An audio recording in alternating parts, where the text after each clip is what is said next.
10वीच्या निकालाची प्रतीक्षा संपलेली आहे। उद्या 10वीचा निकाल जाहीर होणार आहे। उद्या सकाळी 11 वाजता बोर्ड निकाल जाहीर करेल आणि त्यानंतर 1 वाजता हा निकाल तुम्हाला ऑनलाईन पाहता येणार आहे। ही मोठी बातमी आपण आत्ताच्या क्षणाची पाहतोय। दुपारी 1 वाजता निकाल विद्यार्थ्यांना पाहता येणार आहे।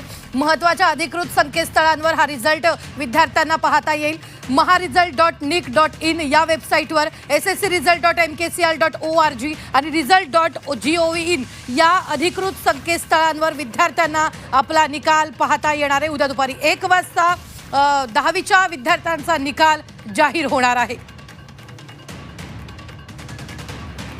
आपण पाहतोय महत्त्वाच्या अधिकृत वेबसाईट्स तुम्ही नोंद करून ठेवू शकता। maharesult.nic.in sscresults.mkcl.org आणि results.gov.in यावर तुम्ही तुमचा निकाल पाहू शकता। विद्यार्थ्यांसाठी महत्त्वाची बातमी आहे। 10वीच्या निकालाची प्रतीक्षा संपलेली आहे। दुपारी 1 वाजता उद्या 10वीचा निकाल जाहीर होणार आहे।